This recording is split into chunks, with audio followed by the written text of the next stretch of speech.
Amritpal Singh, Hardeep Singh Nijjar, operation blue star, Akali Dal, Khalistan, इनमें से एक या एक से ज्यादा नाम आपने सुने होंगे, पर आखिर कहानी है क्या?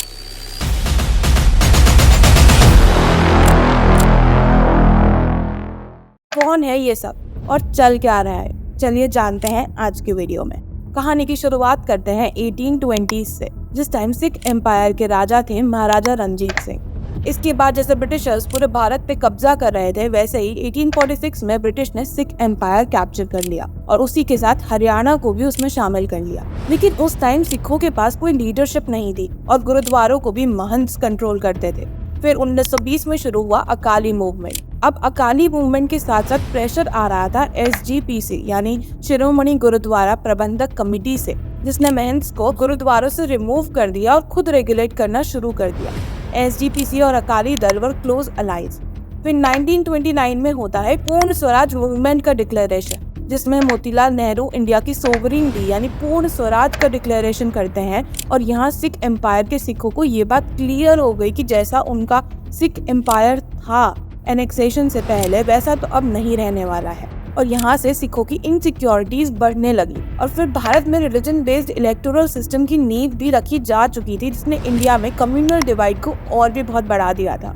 अब यहाँ सिखों की अलग स्टेट की डिमांड होने लग गई थी। बट 1946 में सेंसस के अकॉर्डिंग सिख एम्पायर वाले रीजन में भी सिख माइनॉरिटी में थे और इसलिए उन्होंने इवेंचुअली यूनाइटेड इंडिया के आइडिया को सपोर्ट किया। लेकिन फिर होता है इंडिया पाकिस्तान पार्टीशन की बात। मास्टर तारा सिंह जी, जिनको सिख कम्युनिटी में बहुत माना जाता था और जो अकाली दल को लीड कर रहे थे, उन्होंने कहा कि जब मुस्लिम्स को पाकिस्तान मिल सकता है, हिंदुओं को हिंदुस्तान, तो सिखों को सिखिस्तान क्यों नहीं? यानी पार्टीशन अगर होना है तो सिखिस्तान की मांग भी अब ऑब्वियस थी। अगर पाकिस्तान नहीं बनता तो Sikhs were ready to unite with India.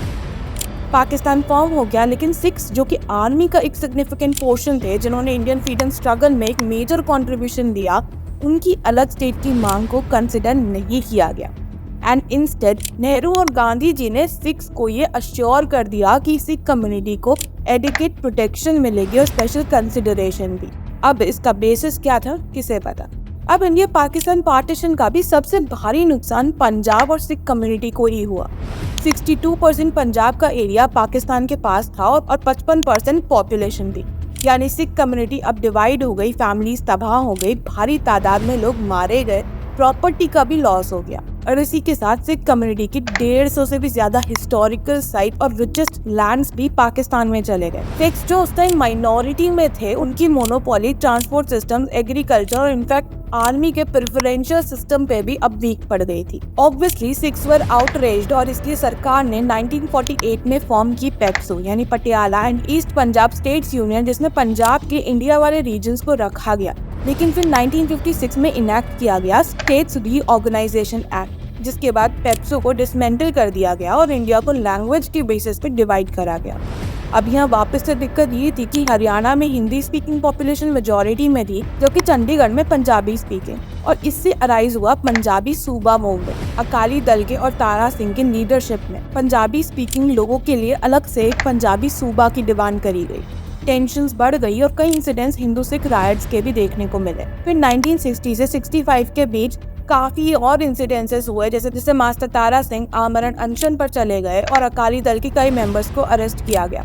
लेकिन 1965 के पाकिस्तान की वॉर में वापस से सिख कम्युनिटी पूरी तरह से इंडियन आर्मी के साथ तैनात थी और अनकंडीशनल सपोर्ट उसने आर्मी को दिया।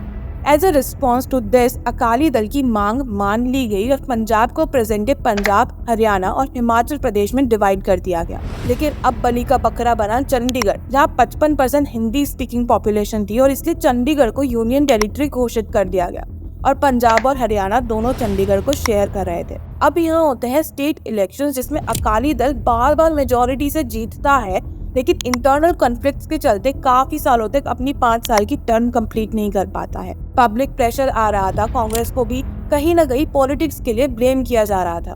अकाली दल की वीकनेस कहीं ना कहीं कांग्रेस ने पकड़ ली और 1972 में कांग्रेस पंजाब की स्टेट पॉलिटिक्स में एंटर कर गई और सीएम बने ज़ैल सिंह, जो कि आगे जाके भारत के प्रेसिडेंट भी बने।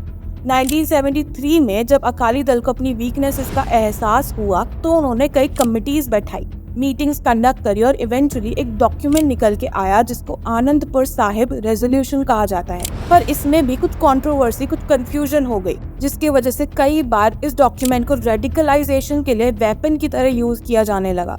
और 1977 में अकाली दल के प्रेसिडेंट ने इस रेजोल्यूशन के अपडेटेड वर्जन की कॉपी पार्लियामेंट के दोनों हाउसेस में भेज दी। देखते ही देखते ये रेजोल्यूशन आग की तरह फैल गया, अकाली दल स्ट्रॉन्ग हो गया और कांग्रेस वीक होती गई। और अब एंटर होती है खालिस्तान मूवमेंट का हीरो और मे बी विलन की, जिनको कांग्रेस ने अपना फेस बनाया इलेक्शंस जीतने के लिए, और जो अकाली दल से भी ज्यादा स्ट्रांगली सिखिज्म को कहीं ना कहीं प्रमोट कर रहे थे, कहीं ना कहीं सेवा कर रहे थे, और जिनको लोग भी बहुत मानते थे। और ये थे जरनैल सिंह भिंडरनवाला यानी JSB, जिसने पंजाब पॉलिटिक्स और खालिस्तान मूवमेंट की काया पलट कर